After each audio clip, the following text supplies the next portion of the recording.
some of our landings were desperate adventures. We are now prepared to meet the inevitable counterattacks with power and with confidence.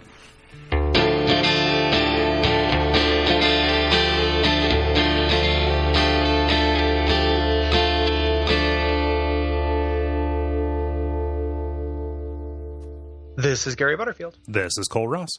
And you're listening to Bonfireside Chat. It is a... Undying favorite. Undying favorite, rotted favorite. Infested favorite. Infested favorite, deflected favorite. Some kind of favorite. Yeah. And this is a special episode. It is our Sekiro First Impressions episode. And this is going out to everybody. Yeah, everybody gets to hear this because Bonfireside Chat is back, in case you missed the word, baby. Yeah.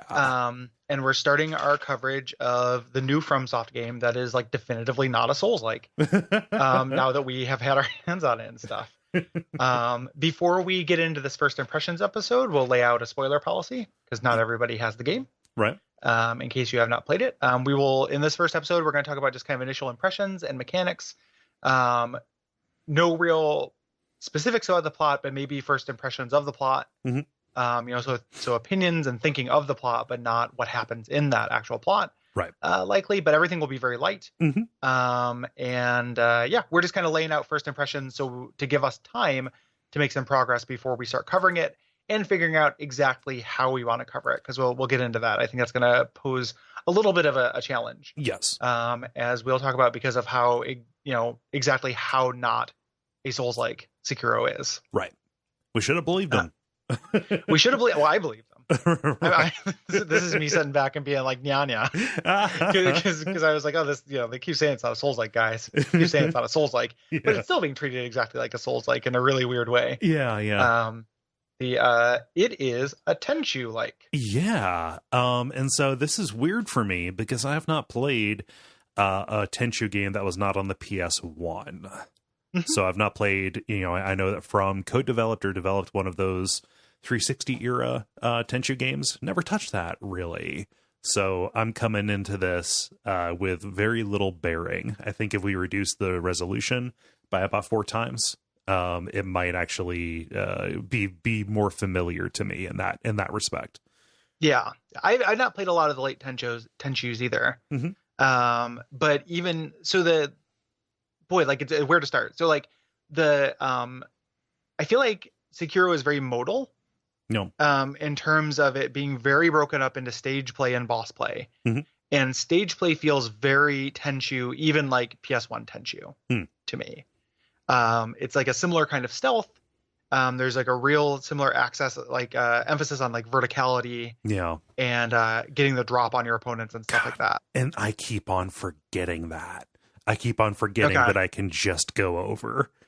You can always go, like, you're encouraged to. It's like thinking of this as a Soulsborne game. It'd be the weirdest Soulsborne game in the world because the stages don't make sense. The stages don't make sense for that, but they do totally make sense for just bypassing everything. Right. Like you can bypass and or one shot everything up until you get to bosses where it becomes this totally different type of game. And like, to me, like, when it's not, and it is the type of game it becomes in boss fights is a lot closer to Soulsborne, and to me works worse. Like I'm struggling, like I'm still trying to figure out if I like this game. Like there are plenty of things I like about it. Yeah. I don't know where you're at. Like we should have that discussion in like kind of vague terms, but like I'm getting very frustrated faster than I have with any Soulsborne. And I know it's not a Soulsborne, but that's what I have to compare it to. Right. And we're doing this on Bonfireside Chat. And like a little bit of the feel is there. It's third person, it's lock on. Like you can see how they got to this from there. Right. And I think that is probably confounding a lot of the analysis. I mean, like I just said, I keep on forgetting that I am not landlocked. Right. Yeah. Yeah. Being able to jump. Did you know you can swim? That I just learned that today, and that freaked me the fuck out. Yep, it fell in the water, and it's like, oh shit, like you can swim. Also, there's no fall damage, which is weird. And if you fall off of a bottomless cliff, is there? Okay. Yeah, but it's extremely rare. It's like 6 stories or something. Like it's really weird. Yeah. But yeah, you don't have to worry about fall damage. Like it has that verticality to it, which is really nice. Yeah. it's so let's Well, I mean, let's talk about how much we've done, because, for people let's who see might where be we're listening to this after the fact, we did not get early access to this game. Both of us got it, I think, on launch night or launch morning. And it is the Saturday. So it is Saturday the 23rd after the release day of Friday the 22nd. Yep, I'm looking at my GameStop pre-order letter opener, because gamers love letters. There's always getting letters. Yep. Yeah, I do not, and it just looks like a samurai sword. Yeah. I have not opened it. And also, it is the so I've opened mine. It is the dullest knife I've ever seen. It is a block of plastic. Okay, that's it is very funny that they call it a letter opener. Yeah, it is. It's something to mangle envelopes after you've already opened them with your fingers. Yes. Like it is a stiff piece of plastic that can crumple paper. Yeah. Twice. The so that's where we're at. Where are you at in the game without spoiling specifics? Like how many mini bosses, how many areas generally? So right before we started recording, I am at what I feel like is the boss of the Undead Burg area. Okay. So I am at the end of, I mean, an area name is probably fine. I'm at the end of the Ashina outskirts. Okay. Yeah. Is there a title card, or I mean, rather, is there a fog door? No, there is no fog door. Okay. So I think that is technically, and I'm not saying this to minimize, that is this game is very weird with bosses. I think that's a mini boss. Okay. But the line is super blurred. Yeah. So yeah. Sometimes like mini bosses feel like Black Knight style encounters. Sometimes they feel like what I think you're at. Yeah. And then there are definitive like named bosses. Okay. So I haven't done any of those traditional yet. arenas and stuff. Yeah. Yeah. And I had a stopover in a very weird area that is disconnected from the rest of the world in quite a strange way. So I'm very early on, and I think that I am also having some frustrations with this. I'm kind of internally, in terms of my outlook, I'm not characterizing them as frustrations. I think it's growing pains as I'm trying to learn to meet the game on its terms. But I have not put an awful lot of time into the game. I think I put like 5.5 hours in, because when I play and I get frustrated, I put it down and go do something else. That is so smart. Yeah. That is so admirable, because I don't do that. And I totally should, because it's making me really cranky. Yeah. But and my outlook is like, okay, I've got the luxury. For every past Major Souls release, I had a day job. Now I have a luxury where I do not have to chug a lug this entire thing before we record the episode. So I have the luxury of time. I have the luxury of flexibility in when I'm going to play it, and I am going to flex that. So that's kind of where I'm at. Like the reason why I don't feel in a rush because of the job or anything. The reason why I keep, so like I said, I feel like this game is very weirdly bisected into those two parts, and I'm enjoying the boss fights a lot less than the stages. I haven't found any I really like, which is pretty damning, because I've fought like 5 mini bosses and two capital B bosses. Only one of the capital B bosses I've beat. The bosses. 2 boss babies, and then just a handful of boss infants. That boss embryos. Yeah. And I haven't, like, there have been ones that I think are fine, and I like figure them out and they're okay, but I haven't had any where I'm like, I like this. This is awesome. Yeah. That hasn't happened yet. And the one I got into that I thought that was true of has a second phase that's pure bullshit. So from still on that. But the reason why I'm pushing through is not because of like a pressure because of the job, but because I want to get to the stages, which I think are really fun. Oh, absolutely. Like I love the stealth and moving around and killing stuff in this. It just all melts away when they want you to do this like exceedingly technical boss fight stuff. And it's, really frustrating to me, because like one of the things, like I was talking on this on Twitter, talking to Bonfireside Chat alum Richard Pilmium, and he like reminded me like the interview stuff and the pre-release stuff where this was like, you'll kill your enemies ingeniously. And it's like, that's only true when I'm in stages and can have all these different avenues of approach. It has not been true of bosses. Yeah. Like at all. They've just kind of been, fairly traditional FromSoft bosses, but late FromSoft with like multiple phases, a lot of like delayed hits, a really, really wide panoply of moves to kind of learn. Yeah. And that is compounded by the Sekiro thing of, I think I mischaracterized this when we talked about it before, as like being multiple parries. There are multiple parries, but there are attacks that are unparryable. Yes. That have that like little glowing, like word in Japanese that pops up that I can't read. That's like trying to tell you which word or what type of attack is coming. Do you know what I'm talking about? So yeah, I've definitely seen that symbol. No tutorial has popped up saying that there are different ones of those. I think that is literally just them saying, don't even try to deflect this. Like, this is a dodge. There are, so it's not just the dodge. There is a little tutorial window that pops up the first time you do that, but if you just dismiss it, it goes away. There's 3 different types of those. There's ones that's a dodge, one that's a jump, and one that is a like a parry. Like a danger attack that has to be parried, that can't be dodged, I think. So there are 3 different, there's regular attacks, like you can either dodge or parry, like normal. And then there's those 3 special attacks. And they are different. The jump one gets me 99 times out of 100. Like I can never spot that. And I just wonder, like, doing these kind of like very complicated technical duels with that.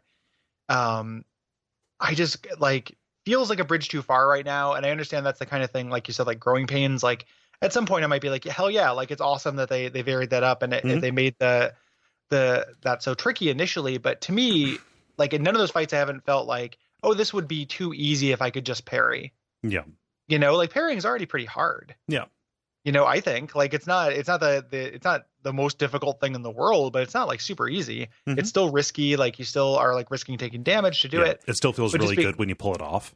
Totally. Like it still feels really, really good. Another thing with parrying too, that is like a really big difference I'm getting used to, is that like parrying doesn't do anything to the enemy necessarily. No. Like regular enemies it does, but bosses just keep going. Right. Like you get to parry them a bunch of times. And like one of the things they introduce are bosses that the stamina damage you do to them, it regenerates super quickly until you hurt them a lot. So it becomes like a boss that it's almost like a third phase, where like the first phase, regardless of how you take them down, is taking down their HP enough to where their stamina will actually damage and stick. And it just, it is, so everyone on Twitter, like I've been talking about this, everyone keeps saying like, you get past this opening hump, the game opens up and it like you cruise. Like it's like it just becomes, it hits like a really sweet curve. It feels really good. Like you're getting upgrades, you're getting more verbs. Like it becomes, but it's really weird to me that they decided to make the beginning of this game quite this harsh. Yeah, and I'm kind of reserving judgment, and I'm trying not to close myself off to it, because I remember what the first, what the opening hours of Dark Souls felt like to me. Totally, but I mean, do you remember what the first opening hours of like Dark Souls 2 or Dark Souls 3 or Bloodborne or Demon Souls? Those were so similar to Dark Souls. But if you'd already, like for me at least, like when I did those ones after I'd done Dark Souls, like because I felt like I kind of understood it, so they were not nearly like, it didn't take me. Like it didn't, if it was 8 hours in the Undead Burg, it didn't take me 8 hours in the Forest of Fallen Giants. Right. I guess when I say it's really similar, I think that it makes sense that I'm kind of back to that beginner's mind or beginner's state, because this is so different. Right. I can, that's the charitable way. Part of me feels like, especially since it gets past that thing, and it sounds like it's not just player skill that's like setting that cruising altitude. It's like an increased number of options and upgrades that does that. It feels very like weird to me. And it's and it's not like, it is literally, I just keep going back and forth between being stuck between, so I'm in those 2 realms that you talked about, like I haven't opened up either of them, and just getting stuck between 2 bosses, like one in one area, one in another one, and then I manage to beat one and I just get to the next one and I'm just stuck on it.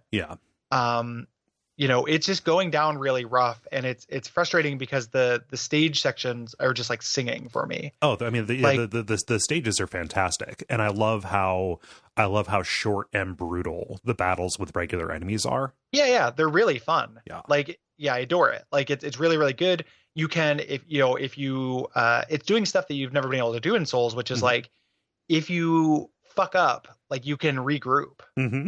Like you can retreat and regroup and try again. This guy is very, very tough. Like I can, it doesn't feel like in Souls games where you cheese it. Like in that situation, you might come back and use arrows or something. It doesn't really have that option, but you can take another approach in these situations, and it's just not true of bosses. Like, it's a really weird bisection of the gameplay. Another thing that I think is a really unfortunate kind of habit of the game, and in vague terms that I can say that like, and there are tons of things I like about it. I'm just getting these things that are really fresh and like making my blood boil out of the way. Is that a bunch of the encounters feel, and not just feel like there's like quantifiable bits to this, feel like they are designed to be really, really satisfying and good if you land them the first time. Yeah. So like the mini boss you're on isn't the biggest example of this, but there's a mini boss in the second area you're at, which is to me, and nobody else online seems to be having a problem with this guy or had a problem with this guy, but I did. But it'll be a mini boss and he's surrounded by like 5 or 6 ads. Yeah. And when you first get to that mini boss, you go through and you use the stealth mechanics and you clear out the ads before you fight the boss. It's like super cool. Like you're stalking around, you fight them. And then you fight the boss and you've never fought that boss before and you're learning them and they kill you. And then it's like, well, now I'm going to go methodically clear out those same 6 or 7 dudes because I can't fight them all at once. Like the game does not feel built for fighting multiple opponents. Give me the I get it button, please. Give me the I get it button, or make the ads not respawn. Yeah. You know, like you wouldn't even have to make that like the boss is not just like, and I know that breaks the rules of just regular dudes, like regular dudes always respawn.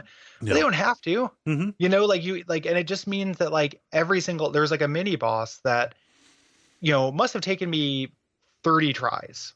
Yeah. You know, and this is pretty early in the game. Like typically since Dark Souls 1, early Dark Souls or Soulsborne stuff. I know this isn't a Soulsborne, but it is being discussed in the context of FromSoft games. I'll just say FromSoft games.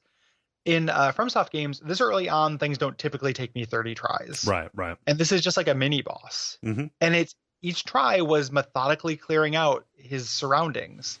And I'm like, if I'd done this the first time, it would have been super cool. Yeah. And I didn't, and it's really tedious, you know?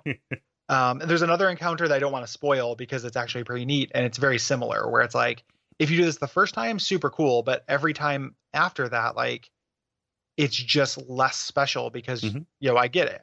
Yeah. You know, I get it. You put an instant death at the end of a thing that was really cool. Right. Or like something that can instantly kill you. And if you just fuck up once, it's the tax is reckless with my patience. Yeah. In a way that is rough to justify to me. You know? Yeah. You know, and I think it probably bears saying, especially if people are listening to this and they think, oh gosh, we're in for another Dark Souls 3 season, because this is kind of the way we're talking about it right now at first blush. That absolutely like doesn't have to be the case. Like right now, you know, neither of us have gotten far enough into this. Neither of us have gotten over that initial hump.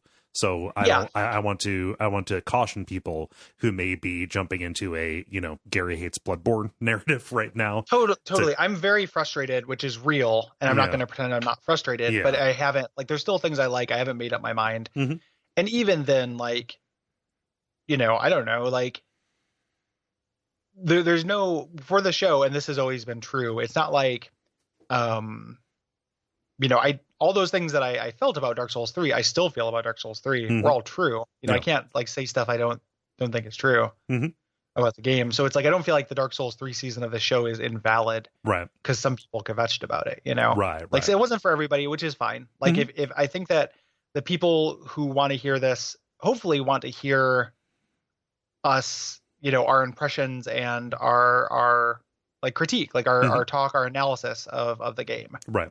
You know what it is. Yeah. So I don't know if it will necessarily be negative. That is a real frustration right now.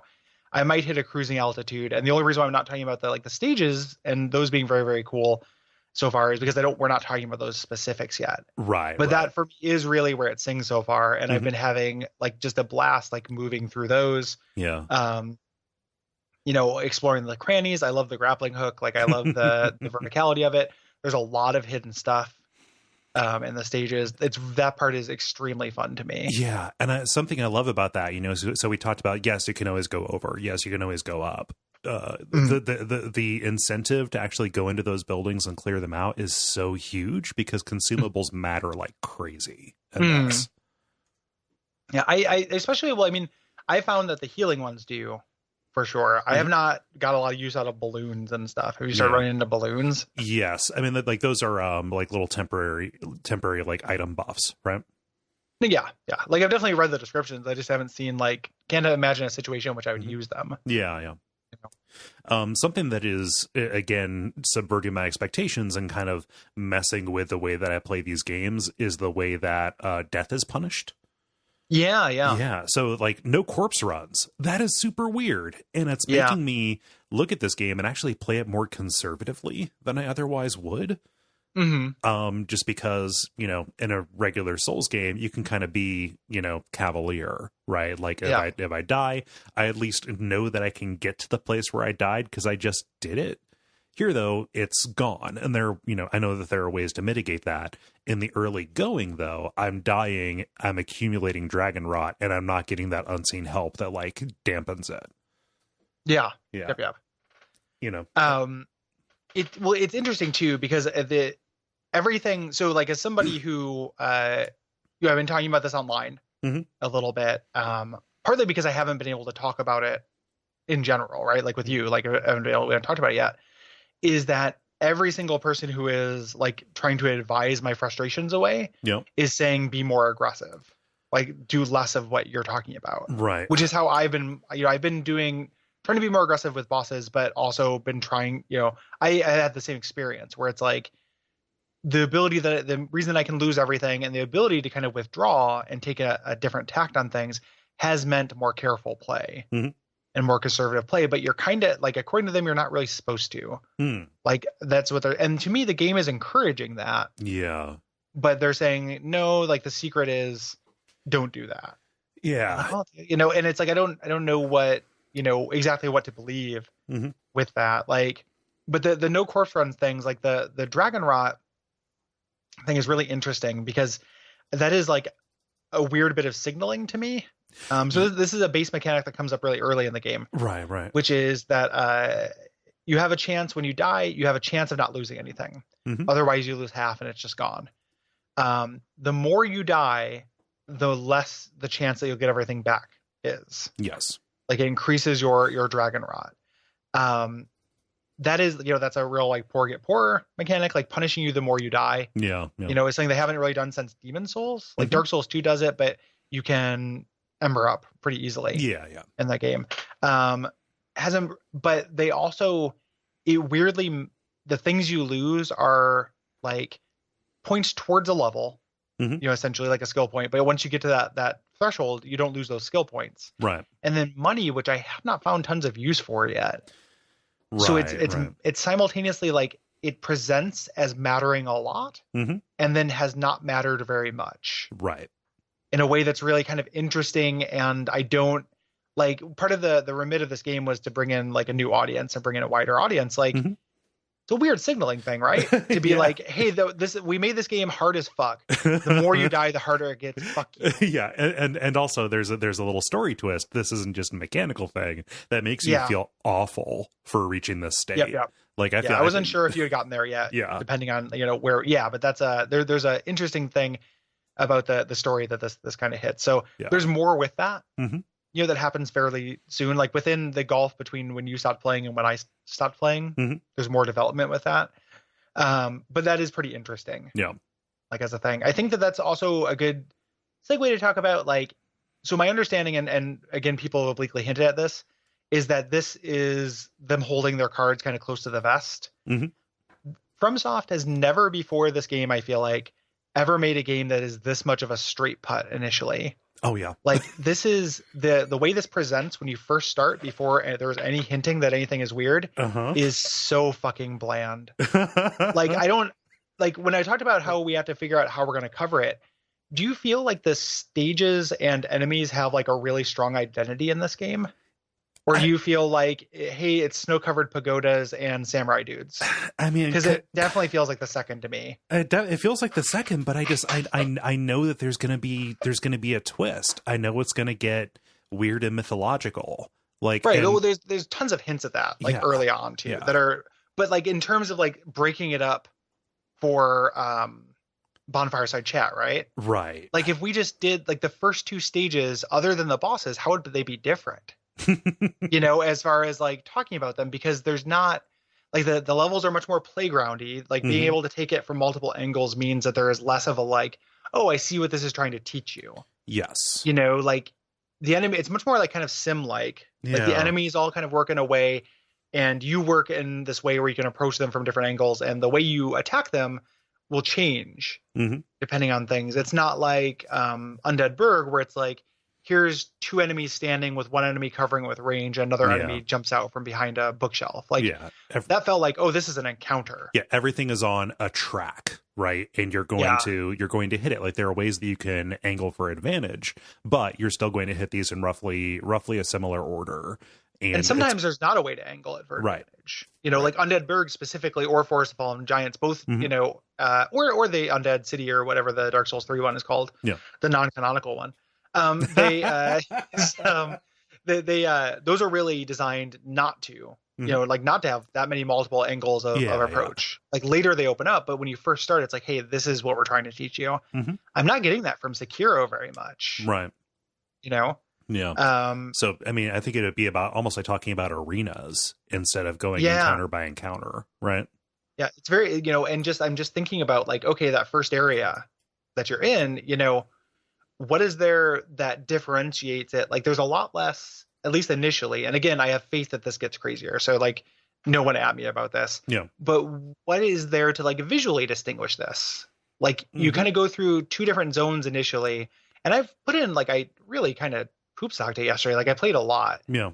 So that big chunk, it's like I go through an area where it's at night and I go through an area where it's at day, but both of which are snow-covered pagodas. Yes. Pretty, you know, and just kind of houses and walls. No real landmarks to speak of, with a couple of exceptions. You know, it doesn't, the levels, I'm sure there's like, I'm not saying that there isn't good design happening in there. I'm saying that it will be very hard to talk to as far as like an identity or flavor. Right. You know, and that's going to be really like challenging, I think, until that opens up and gets a little bit weirder to structure the show around. Yeah, because as it stands, it feels extremely genre, like even more genre than Bloodborne did. Very genre, you know, and just very, you know, Bloodborne like had like that initial setup, like the initial story of Bloodborne. They're both like genre staples, like. You know, the disgraced, you know, the disgraced guardian, guardian, like, you know, looking for his ward, the kind of werewolf, you know, story are both very like stock standard things. But like if I think about old Yharnam and like the streets of Yharnam, they both have like a stronger visual identity. They have a wider enemy or a different enemy palette. You know, there are more bespoke encounters. Like if I think about old Yharnam, it's like, oh, here's the Gatling gun. Here's the church with the crucifix happening in it. And there just aren't that many like, hey, this is a weird, cool encounter, or this is a weird piece of statuary. Here's a weird landmark. That just isn't happening in Sekiro for me. And maybe it happens later, but with one exception, which people are probably know what I'm talking about, that happens in the early game, there isn't that identity. Like what differentiates an enemy other than what weapon they're using, and sometimes not even that. Right. You know, so, I mean, very hard to talk to them. Even down to the Black Knights. Like a lot of the times you're fighting just a general. Yeah. And it's, he might have like, this general uses lots of sweeping attacks. Like that's really all there kind of is to it. Like it's going to be a real challenge. And the challenge is this is not a fault of the game. This is a challenge for us to adapt something that is not a Souls-like. Like something I associate with like Dark Souls is like interesting architecture and really, really flavorful enemy types. And I believe that it'll get more flavorful, but as it is, like I almost think we just have to kind of like chat about the systems and then bosses. You know, and just be like, go through some stages on the way to get there. You know, here are the enemies that you fight, the ones that are noteworthy. I love those giant roosters. They're so good. They're so man-sized really cocks. Right. Yep, man-sized cock. I love giant-sized man cock. Like the like it is. Those are really phenomenal. But it's just, and there are a couple of like special enemies, but it is just really rare. And at this point, I feel a similar concern. You know, specifically around the narrative. Right. I was surprised at how endearing they made the boy who got took, the boy what got took. But like specifically with the areas and things like that, right now I have a little bit of faith that at the level of Zoom we're probably going to hit when we outline these stages. I think that the mechanical nuances of those, and maybe even some of the details of, of what's happening in those camps, is possibly going to open up, at that level of scrutiny. Right. So like at this moment, I'm not terribly worried about it, but I also see the danger that you're spotting. I think that it will open up to different biomes. Yeah. That's my hope. That is that's been kind of the hint. When I've been like, yeah, this doesn't have a mechanical identity, like a couple of you, I'm like, no, From plays their cards close to their vest. It's a lot bigger than it seems. It opens up, like, just wait a little bit. And I'm like, okay. But it is I've never seen them hide their light under this much bushel. Right. Because it was a full day of play. Like I played a little bit today. Like I'm probably like 10 hours in or something. Like I played a lot yesterday. It's all I did pretty much. And I've just never seen this straight of a putt. Yeah. From at least initially. Like it is a weird kind of risk. And there's been there's like an article that went around, like at some point they made the distinct decision not to make this a Tenchu game.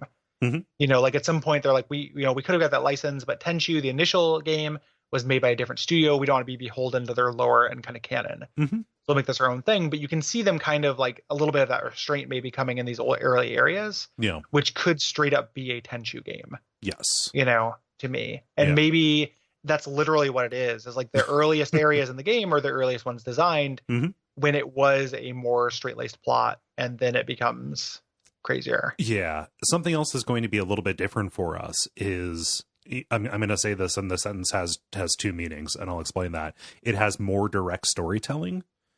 So, meaning one, it has more direct storytelling. Like they're just the instances of some, like just hearing people say what is going on. Here's the story. Right. Yeah. Is right there.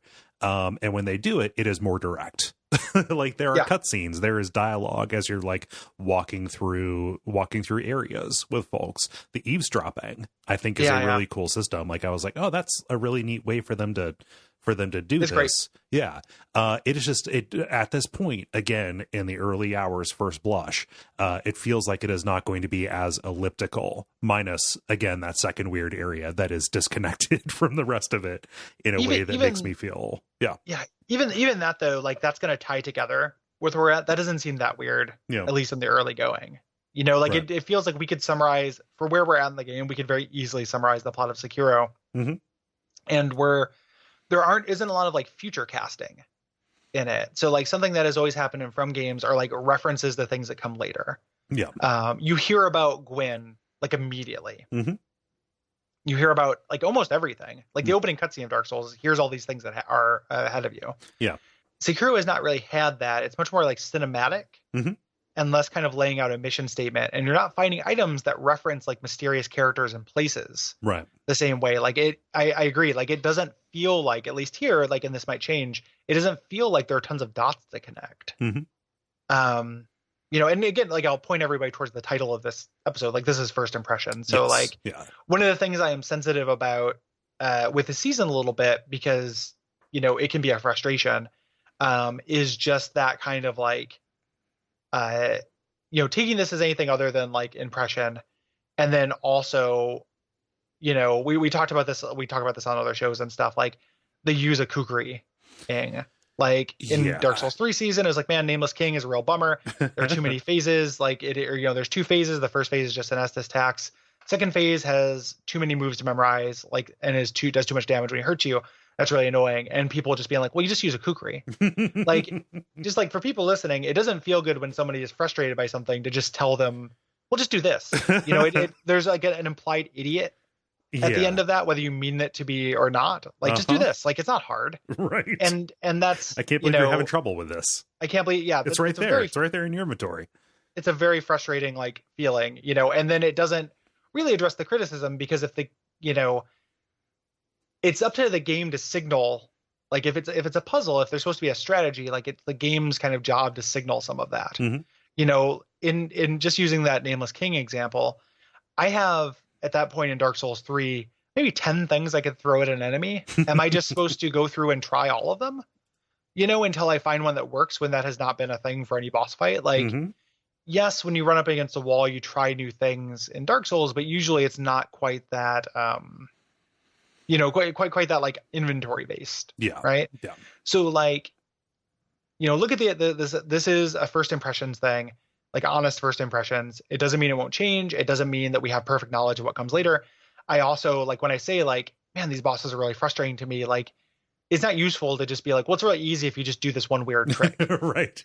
I didn't find that trick, obviously. Yeah, and knowing that weird trick now doesn't erase the 30 times I tried to, methodically clear the ads around fuckboy McShit.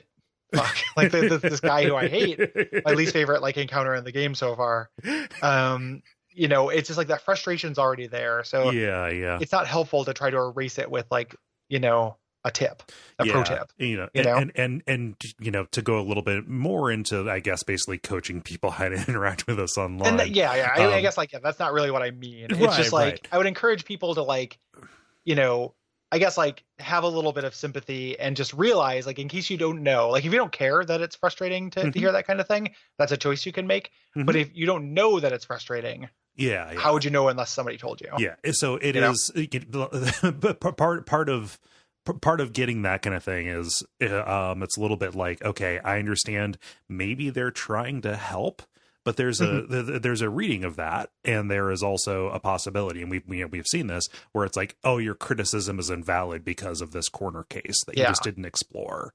Yeah. And it is, I'm anticipating with this, it being another thing where that line between like, we talked about this. We did, for people who only listen to the show, don't listen to Watch Out for Fireballs, we started doing dispatch episodes. The first one we did, each one has kind of a broader subject. We talked about difficulty. And one of the things we talk about a lot on the show is that like there being a solution for something doesn't automatically imply fair difficulty. Right. Like there are different axes. Something can be like poorly signaled or too harsh and still have a solution.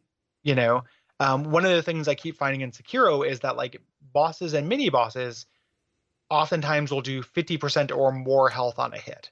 Yeah. And it's like, okay, like, does it mean that it's impossible to get past that? Not at all. Like, a lot of them I got past. It just meant that there was more friction and kind of frivolity with my patience done on my way to get there. Yeah. Because it was harder, all video games, like I always frame this in terms of FromSoft, but really it's just true of video games, like work best on a small iterative loop. If I face a challenge and I fuck up, I know how I fucked up often. Like that's one of the game's jobs. Yeah. Is to make it so you know how you fucked up, and you get to try something new. And the longer you make that loop, the longer you make that wait between when you can try something new, the worse off you are. Yes, both the worse it feels and the longer it is going to take, because by the time you reach the useful part of the iteration, you've either forgotten or you're going to fall back into old habits because you have dulled on the way. And yes, it's up to you. Spot of bad luck. Yes. Yeah. On the way, or you literally, it's just draining your patience reserves or your literal in-game resources, right? So like, if a game has like this one where they have those mini bosses, like there's a mini boss I was trying to learn. I had a really hard time. I don't expect people online had a really hard time with this guy. But I had a very hard time with him, and I had to clear his ads because if I just tried to fight him, they would come up and backstab me while I was trying to fight. Yeah. So every single time I had to go and clear those ads, sometimes, during that time I would have bad luck and fuck up and have to use like an Estus, so it's draining my resources. It's also just draining my patience. And then that mini boss itself had multiple attacks that would do more than 50% of my health. So it becomes a like 2 mistake fight, one grace mistake, 2 with the resurrect system, right? Which you don't always want to do because of reasons, we'll talk about, we'll enumerate in the next episode. So like by making that boss do that much damage, that iterative loop gets that much stronger. Like instead of getting an attack and being like in that same fight, being like, okay, now I know what to avoid. I get hit one more time. It is the boss run up, the boss clear out, the duel. I'm like, there's so much time between my iterations. Yeah. And when we talk about something being poorly balanced for difficulty, like that's the kind of stuff we're talking about. It doesn't mean we're not saying, hey, this is impossible. Like it might feel impossible. And we might be like, man, this is fucking impossible. We know it's not impossible. It's just that not being super well tuned. Yeah. And it wouldn't, like, I'm pretty early in the game. Like, these mini bosses don't need to be doing 50% of my health. Right. I feel like you could just kind of step off that a little bit, and it wouldn't hurt the game. So that's what we're talking about. And you said like coaching people for how to respond. That's not really what I'm intending. I'm just kind of trying to explain an idea that I anticipate coming up. Yes. Like during the season. And so we just don't have to go through this whole rigmarole every time it comes up. Like, this is when I say something is like poorly balanced, I'm not saying it's impossible. I'm not saying that you had a hard time with it.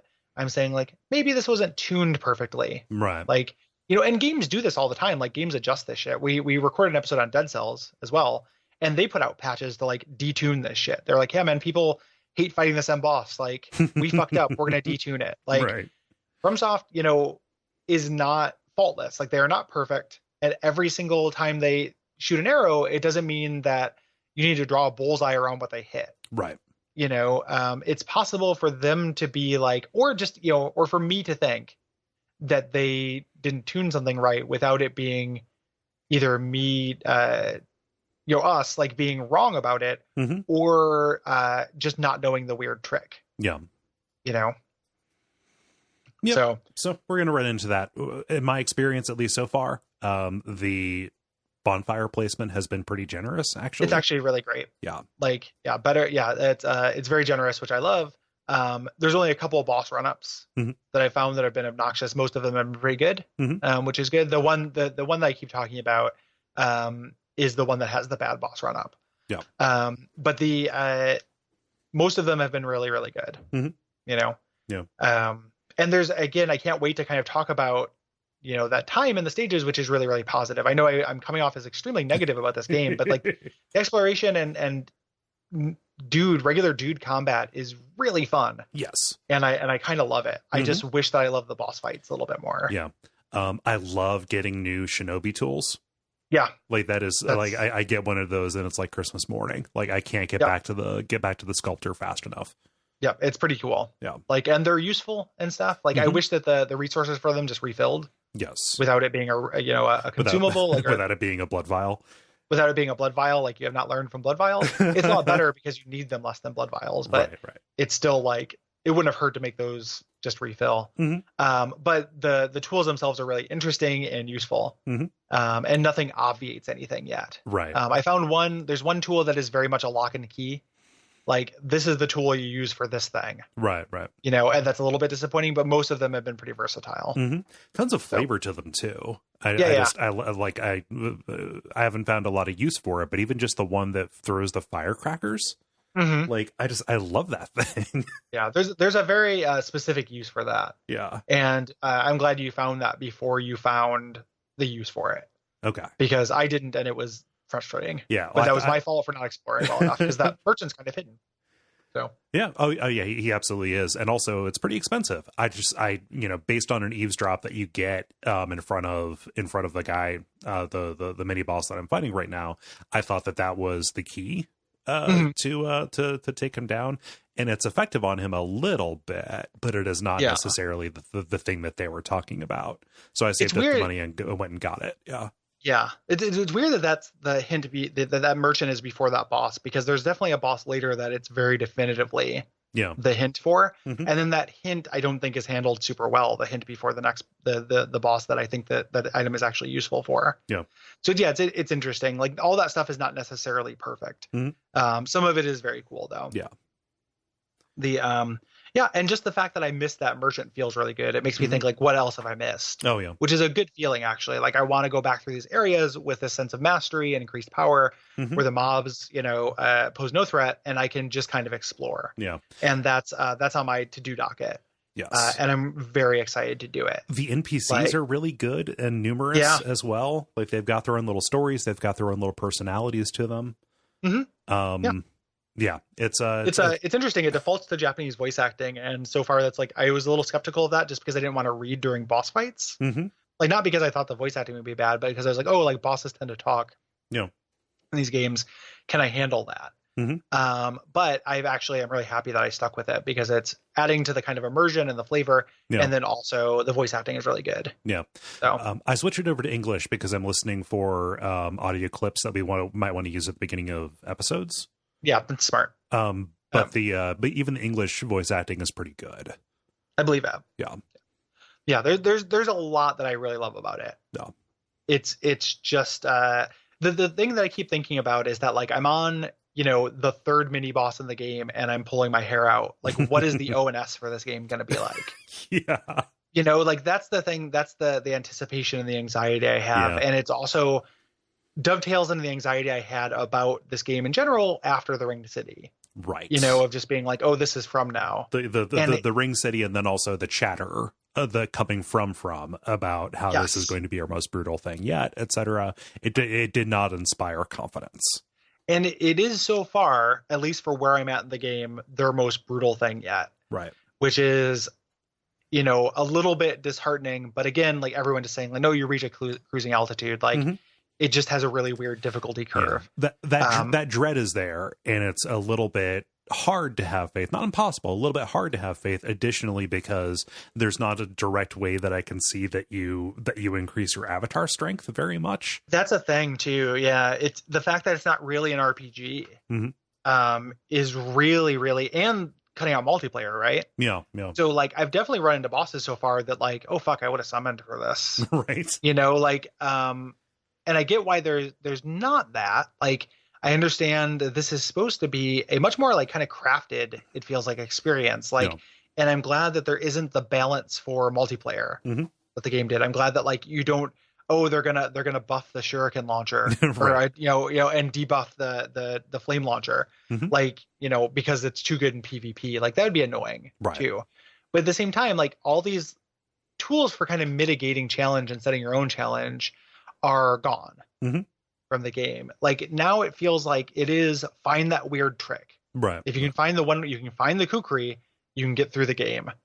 And the kukri has been a different thing for every boss I've fought so far. In a way that has not been super well hinted. Right. And I would have probably rather had those tools for setting my own difficulty. Like that's something that I love in video games in general. And when From puts their mind to it, they're like the best in the business at that. Yes.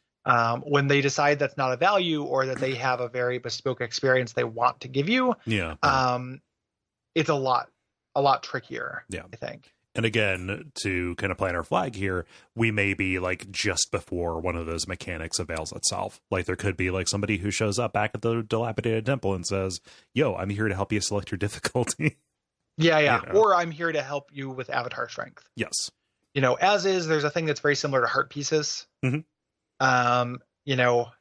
Zelda. Yeah. Which is cool. Like it does make a big difference when you get one of those, but it's it's cold comfort when you have 3 of them and you are just like beating your head against the boss to get the 4th one. Like I definitely at multiple times in this felt like, and this may not be true, but felt like, I have actually pushed up against every seam except for these 2. I just time to beat my head against this. Like, Will Hughes, Everything to Guppy and Buddy and Friend fame, like wrote a thing about it, and he's like called it. It's like that's that old FromSoft 80th times a charm, I guess. Like that, and like I've definitely been feeling that 80th times a charm thing, as opposed to thinking, like if I can go like get a couple levels, or if I can just try this piece of equipment, I can level up to. Or I guess I'll summon Solaire or anything like that. Like there just have not felt like there are a lot of different options when I've gotten stuck in those situations. And I do kind of miss that. Yeah. So, but there might be some stuff. Yep. So I'm hoping that comes up. And at the very least, I'm hoping really looking forward to the game opening up and getting weirder and maybe longer stages, a little bit more stage time, a little bit less mini boss time. I would be extremely into. Yeah. And I want to see what they do when it's not a big area full of buildings. Right. Yeah. Me too. Like I really want some levels that are not snowy pagodas. How will this game work inside? Like I'm really curious to see that. Yeah. I've been a couple of things that are similar or at least partially inside later. And it's cool. Yeah. It works pretty well. The camera is actually really great. Like technically, like visually, it's really beautiful. It looks great. Like looks great, runs great. Sounds feels really great. good in the hand. Sounds real good. Yeah, like the sound cues, like when you get a parry and stuff, like the design on just the Japanese percussion that they do to kind of underline that. If it adds to the feeling. Additionally, like interface stuff, like, you know, the way that they signal that something will be a death blow, by just having your target dot turn into a big red glowing kind of point. I think that is really clever in terms of helping signal that. There's just all kinds of like really nice little design touches that you can see like bonfires and stuff from a distance. They give them a little icon, and you can also see NPCs from a distance. Like you don't have to do that like, should I kill this person right. dance, you know, because they realize NPCs are hanging out in areas with their enemies. So they just give them a little talk icon from like a distance. And it's like, okay, like you'd think that those things would kind of ruin some of that mystique, but that's actually really suits the game better. Yep. Because there's going to be a greater emphasis on these NPCs. Like some of the NPCs that you run out into the wild, I can't imagine completing the game if you could kill them. I don't know if you actually can, but just letting you know, hey, this guy's not an enemy. Yeah. Kind of right away is really phenomenal. Yeah, and you know, little things like that are kind of the you know, the green M&M or lack thereof in the bowl backstage, right? You know, we're like, okay, it is shown that they've kind of gone line by line down some of these assumptions. And, you know, throughout the old ones, if they didn't serve the kind of game that they wanted to make, right? Yeah. So, you know, it shows that they are at least thinking about this and, you know, being willing to make this not just something that is in the old vein. Some of it, like some it's when I notice those things, it's making it slightly more frustrating. The things where I feel like they haven't. Yes. You know, where it does still feel like it's kind of stuck in a Soulsborne mode, even though they've kind of done a totally different game. Yeah, I just want to shout it out. Where should my expectations be? Yeah. There's definitely a feeling of that. Like it is like a new thing. It does feel like a totally new thing. And I think that rather I'm skeptical of the idea that I am going to like, oh, like I, you know, my avatar skill is better, so now I will think this thing that happened before will be better signaled, or like, oh, now that I'm good at this avatar skill, I will think it's good that I have to clear this mob before fighting this mini boss. I think that I'm always going to hate that. I don't think that just works for me. What I do think might happen, though, is that my expectations might shift in a general sense around the game. Like, as the season goes on, I will stop feeling a need to compare it to Souls, and then it will be, and that will be favorable. For it. And I think that's a good thing. I mean, just like looking at, you know, the trajectory of the studio and especially people's expectations, you know, when they announced this and when they, you know, did that teaser, the last thing in the world that I wanted it to be was Bloodborne 2. Right. Yeah. You know, and, you know, I don't really want From to go back into a Western medieval flavor thing again, because it is going to have so much baggage attached to it. I'm happy that they swerved in this new direction, I think. Yeah. I'm still kind of thinking about it with that. Like I understand that and agree a lot about that. I haven't reached a conclusion. That's just how I feel right now. Yeah. One I would still like, you know, murder for Kingsfield 5. Right. Like I still would like them to do, you know, a Western. Like I want a good Skyrim. Give me a first person game with good combat, period, I guess. You know, or good melee combat. And I would love to see them do that. But two, like, at least initially when there's no swerves to this, this setting feels appreciably lesser than anything they've done to me. Like the straight putt early on-ness of it. Yeah. Again, I recognize that might get weird. I have been, you know, the NPCs have been good and the combat has been good. A lot of that stuff has been interesting and well voice acted. The actual story and plot has been very boring to me so far. Yeah. And that has never happened before in a FromSoft game. At this point, even when the game has not lit on its true colors, there have always been like kind of tantalizing hints. Yeah. You know, and there are not enough hints for this. And the part of that is a function of just how they're presenting it. But part of it, I do think, is the setting and how genre-y it feels. Yeah. You know, it just does feel like a, you know, disgraced warrior kind of samurai story, you know, doesn't feel that appreciably different than Neo. It's a little bit less like who's who in the, you know, Nobunaga's ambition, like than Neo did. But at the same time, like, there's really nothing to grab onto. Yeah. At least early on. So like that was a ballsy move. I'm really curious about what the, you know, divine blood thing is. Like those little touches that feel like through lines from the earlier, from the From, like, earlier Souls. efforts. Yeah, from Souls. Like Divine Blood, like it being a thing that gives you this kind of curse and stuff doesn't feel that different than like Soul stuff, Yeah. That stuff is interesting, and it does feel like a little bit of a different twist on it. It'd be really interesting just in a meta way to see what like Vadi does with this game. Yep. Because the same way that I think that we will have to compress, like going area by area, but from this, the first 2 episodes would seem the same to me. Right. Yeah. I think that going through and kind of tackling the lore of it, it's going to produce a lot fewer like Prepare to Cries, a lot fewer like lore videos as well, because it is more direct and more of a straight shot. And again, this could be the most foolish thing I ever said in my life, as immediately it opens up and it's like you're in the Matrix, or it's all a techno simulation, right? Or it actually you walk into Yarnum, or any of these like weird fucking things that can happen. You run into Shiva at the East, and like boom, guess what? Yeah, you just stand Orlando again. you just like yeah. Fuck, man. Yeah, you did it. It's like that Todd Howard meme. Like, the screen goes black and you wake up in the wagon. If they actually like added Sigmire to this, so they do that thing, I would turn around on that whole thing, because I hated Sigurd.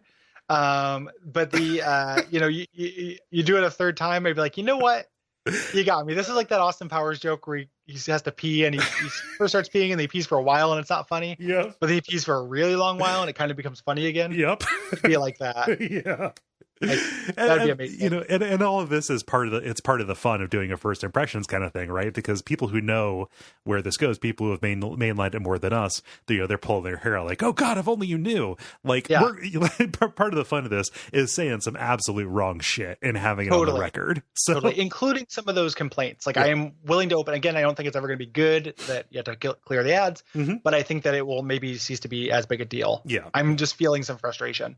One thing that we should say just before we sign off to you is that, like, because even though I mainlined it a lot yesterday, I'm about to go on a vacation and stuff. So like, this is going to be something we play at a more leisurely pace rather than try to rush through like we did previously. So we don't have the season like, and because we're not doing guests on every episode, we don't have the season planned out the same way we would previously. Like, we're going to kind of figure that out. We'll announce on kind of on the Slack or on the Patreon what we're going to cover in advance, and even just in the title of the episode, if you're playing along, but you'll probably play faster than we will. Yes. If you're playing, you'll probably be caught up, and we're just going to kind of take it as it makes sense. Yeah. It is going to be a little bit less structured than previous seasons. The one thing we can say based on the length of this and having touched it is it will be like a season. It's not going to be like we do 2 episodes on Sekiro, right? Or 4 episodes on Sekiro. Like, I think it'll be a few months, right? That will be in Sekiro land. It is apparently like a pretty long game. Like, I saw some reference to like hour 50. Yes. Of it. So. Yeah. So I think we can say with relative certainty that the first episode in about 2 weeks or so is going to be about the kind of the general mechanics. What will you recognize? What is different that makes this special? And then the tutorial area and kind of the opening stuff. And then we're going to be off to the races. Yeah. 1 to 3 opening zones. Yes. We'll be in that first area. So. Just in case anybody's worried, less structure does not mean less rigor. Yes, not necessarily less rigor, and not even necessarily less content. Like, we'll see. We don't know how long this game is. Yeah. If you're listening to this on the public feed, thanks for checking this out. We have moved Bonfireside Chat over to our Patreon. We talked about the last episode that was in this feed. We talked about the reason why we don't have to relitigate that. Nope. But if you do want to join us for this season, episodes will come out every 2 weeks. And the way you get those is at $5 at patreon.com/Duckfeed.tv. It's $1.25 a week.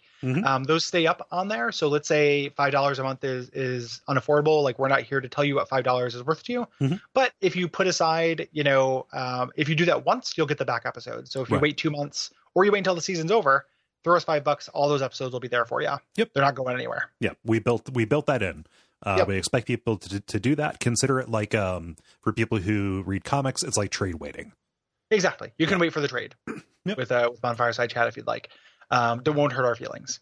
For people who are already on the Patreon, thank you. We really do appreciate it. And if you do join for Bonfireside Chat, also we should point out you get tons of stuff. Yeah. I think that our generosity is frankly irresponsible when it comes to stuff we put at both the $5 and $10 level of Patreon. So Right. Yeah. we put a lot of bonus content. We were really, it was a difficult decision to put more stuff behind the paywall and restructure the Patreon. And we really want people who decide to support us to feel good about it. Yeah. And like they're getting their money's worth. Yeah. So like if you have listened and, been around since, say, the Bloodborne days on this show, you may remember the episodes we did about Lovecraft stuff in relation to that. Well, at $5, you also get our monthly show Unfilmable about different screen adaptations of Lovecraft or Lovecraftian material.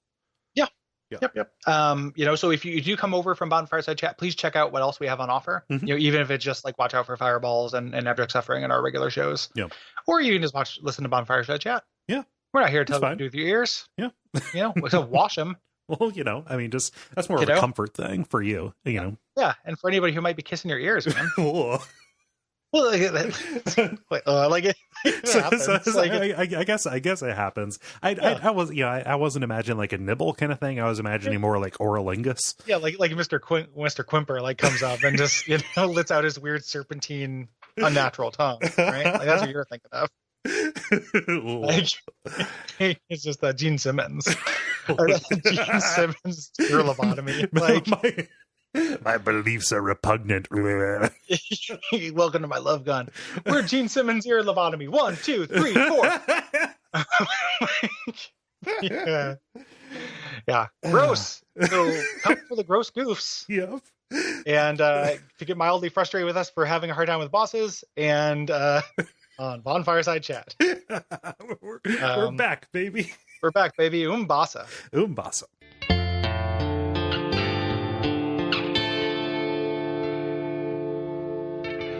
And we all pray that we will have far more soon